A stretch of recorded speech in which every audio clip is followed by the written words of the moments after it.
In a kingdom far away lived a beautiful princess named Snow White. She had skin as white as snow, hair as black as ebony, and lips as red as the rose. But more importantly, Snow White had a heart of gold. She was kind to everyone, from the grumpy old baker to the mischievous squirrels that scampered in the castle gardens. Her stepmother, the queen, was a vain and jealous woman. Every morning, she'd gaze into her magic mirror and ask, "Mirror, mirror, on the wall, who is the fairest of them all?" And every morning, the mirror would reply, "You, my queen, are the fairest of them all, but Snow White is fairer still." This infuriated the queen. How could a mere stepdaughter outshine her? Filled with envy, she ordered a huntsman to take Snow White deep into the forest and leave her there to die.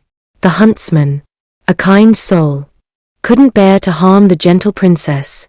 Instead, he told her to run and never return. Snow White, heartbroken but determined, fled into the woods.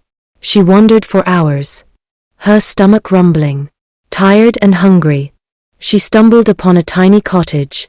Inside, she found 7 small beds, 7 bowls of soup, and 7 tiny chairs.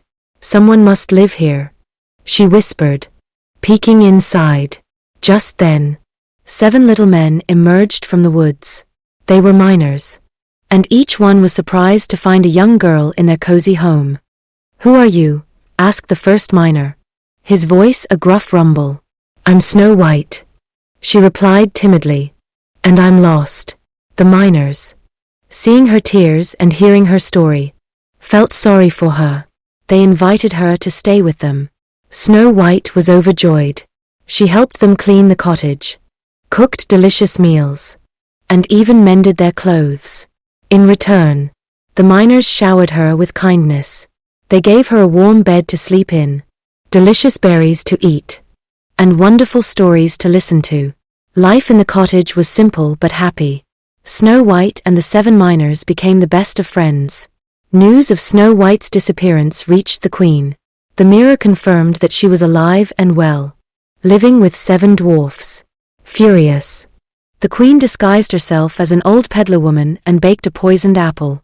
She found Snow White and offered her the tempting fruit. "The fairest apple in the land," she croaked. Snow White, always trusting, took a bite. Immediately, she felt dizzy and collapsed. The 7 miners, returning home to find Snow White lying lifeless, were heartbroken. They built a beautiful glass coffin to hold her, hoping that one day she might awaken. A handsome prince, who had heard tales of the Sleeping Beauty, came upon the cottage. Seeing Snow White, he was captivated by her beauty.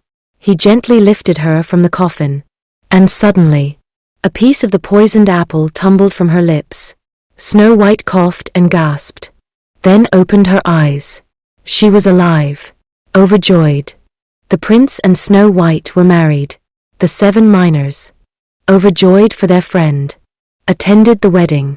And as for the queen, well, she was forced to wear a heavy iron mask for the rest of her days, a punishment for her wickedness. Snow White and the prince lived happily ever after, surrounded by love and friendship, reminding everyone that kindness and a good heart are the most beautiful things of all.